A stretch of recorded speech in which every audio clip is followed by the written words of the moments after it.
Alright, today I'm going to cover one of my favorite current, more contemporary publishers and creators. I think that the publisher goes by Whipeout as well, but that's also the name of their ongoing anthology, the Providence Whipeout. I've also heard it referenced as Sunday Whipeout for some reason. This stuff's awesome. They put in such really interesting care into their releases, their publications. Everything's like so much hand work put in. You'll see what I mean. This is a screen print, I guess 3-color screen print. I think all the covers might be a little bit different because they're all hand done. And these things are cheap too. Like, they put in so much fucking work and effort, and then they practically give these things away. So this, I think, everything that they put out is printed and bound by a gentleman named Walker. Sorry, I had it already. Walker Mettling. Says that's pretty much I'll show you this one first because I think it's a good place to start. This is from 2017. As far as I know, they still have this, so I think it was like $10. So first you'll notice right away they've got all these custom cut pages that really work. Like, you can use these gimmicks, maybe, like, I guess Raw kind of originated them, but the tipped in smaller zines and stuff, but these guys take it to the next level. So on the left side you've got Trump becoming, showing that his insides, nerves, bones, and then on the inside you have a comic running about the making of this magazine, essentially the making of this anthology. And Walker, the guy who puts this all together, he's a cartoonist as well. He did this piece, and I guess he teaches some workshops and teaches kids comics, and you'll see some of the stuff in here is from kids that he teaches. Some really original stuff. They're based out of Providence. Definitely a long line of alternative comics from there. Paper Rad and Paper Rodeo, Fort Thunder, etc. So it's a giant range of styles, although everything in here feels so professional in a way. It's got that raw energy of, like,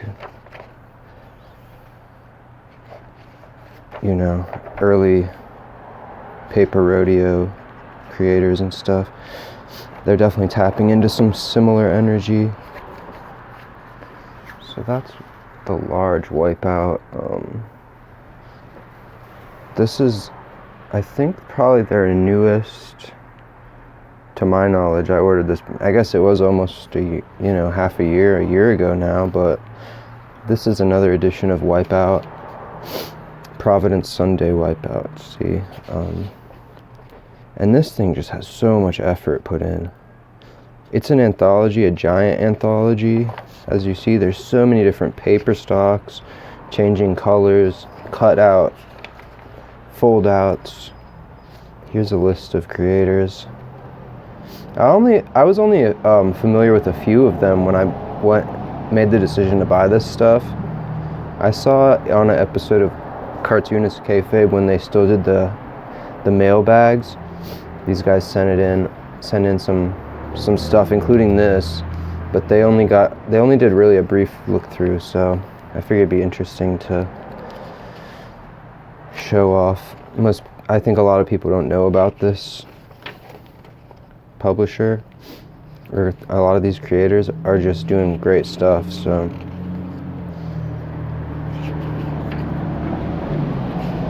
And there's so many tipped in things. I know all this takes some special care. Like, I think I would really like to work with these guys because clearly they give a fuck. And this is like thin paper. It can't be that expensive, but still. And I think this is all risograph. It looks like it, but I can't say for sure. I think they do a lot of screen printed stuff.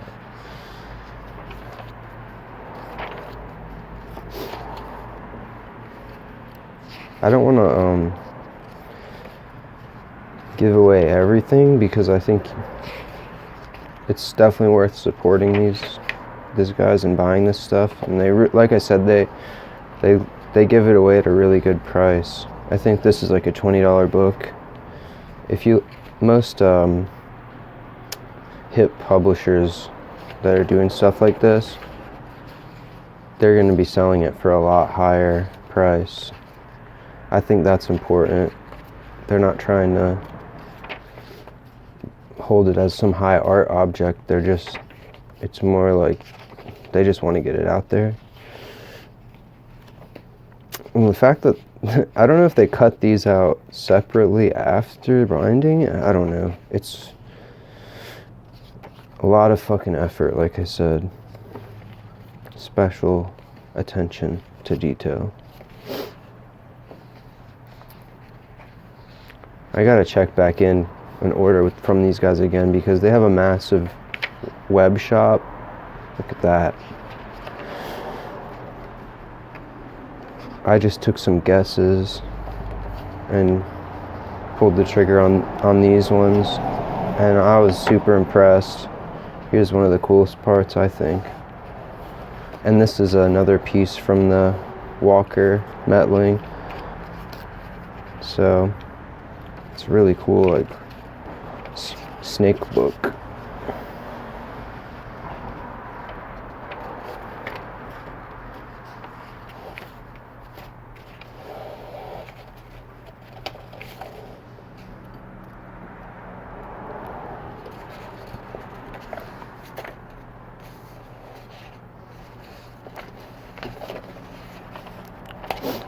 Hard to get this shit in frame.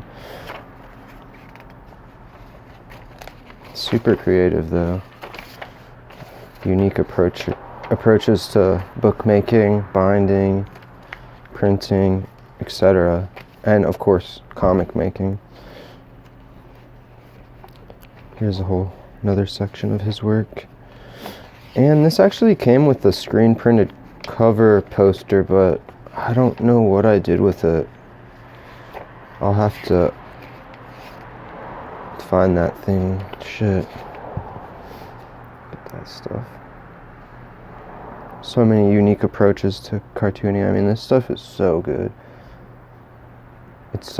You can't really get a better bang for your buck.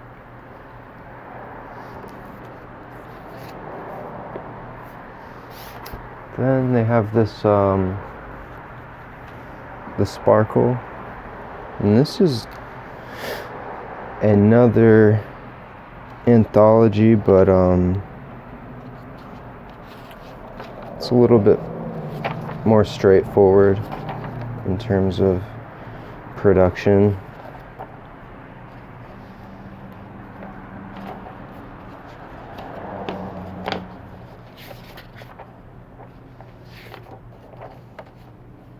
Still.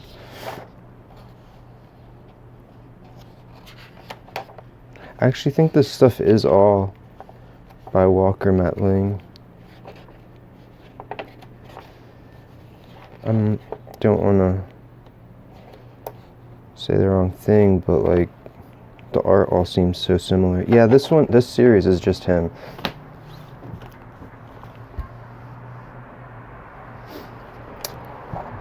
Oh, here's the little one of this. Actually, there's another one too, but no, this is a screen print that came. So dope.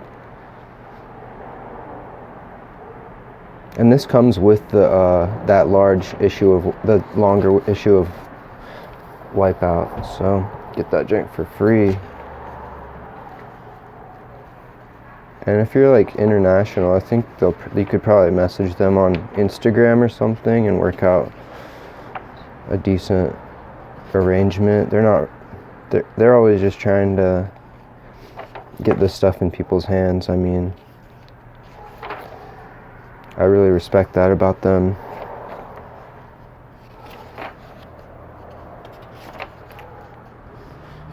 I don't know that they have money to, like, you know, pay their artists, but like sometimes it's just about getting the work out there. And hopefully can make some money from that exposure, I guess. I don't know. It's really tough stuff putting out anthologies in this time. Like, I mean, it's always been an issue, always been a challenge. It's being successful with that kind of thing. And I mean, even Raw, the most considered like the, you know, the most influential or successful anthology of alternative comics, they weren't even able to pay their artists. In fact, they had the artists doing all their dirty work, gluing the tipped in zines, or, you know, the tipped in stuff, cutting, you know, tearing the pages and gluing stuff in, etc. Let me give you like a shot of the creator list here. I think a lot of these people are from RISD, probably. All Rhode Island people, but they publish stuff from people all over as well. Although when you look at the list and it's all from Providence, it's shocking, like how many fucking great cartoonists are in one city. I think it's just something in the water there. And not just cartoonists, but, you know, musicians. So much of the early 2000s, like noise rock, no wave revival.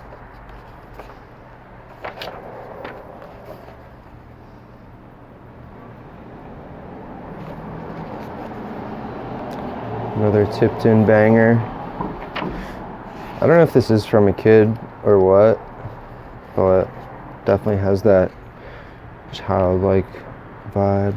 I love that. Reminds me of Matt Brinkman, that at least. Definitely major Fort Thunder vibes in some of this stuff.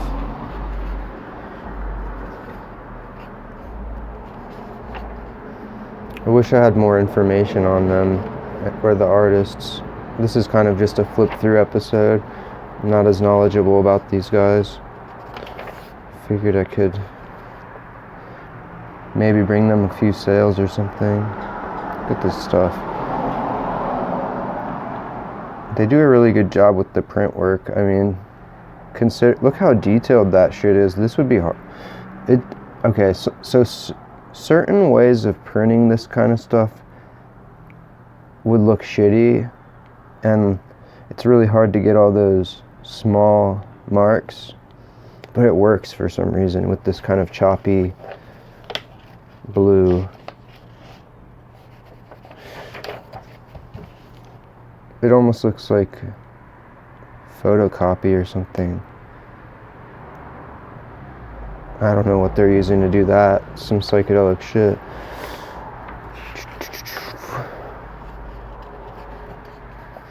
And I've covered Paper Rodeo in the past, and a lot of the stuff in there is artistically awesome, yet the stories aren't as great. It's just not that readable. And not all of it. There's great stuff that came out of it, but this is art comics that are really enjoyable and fun to read. Doing some really cool, again, like he's just playing with the form of publishing and printing, bookmaking. And he incorporates it into his storytelling in a really unique way. I think it's mostly Walker who's doing these really wild fold-outs and stuff. I mean, I'm just noticing now that pretty much all of them contain his works. But it makes sense. I mean, he's the one printing this stuff, putting it together. He's probably having these ideas while he's putting this stuff together, and it's a unique way to work, for sure. I envy him. And that one is another issue of Whipeout, glossy cover. So that's all I have from them. Small episode, but hope you liked it. If you enjoy this content and want me to make more videos, actually care, maybe like this, share it with some friends, subscribe. That's it. Have a good one.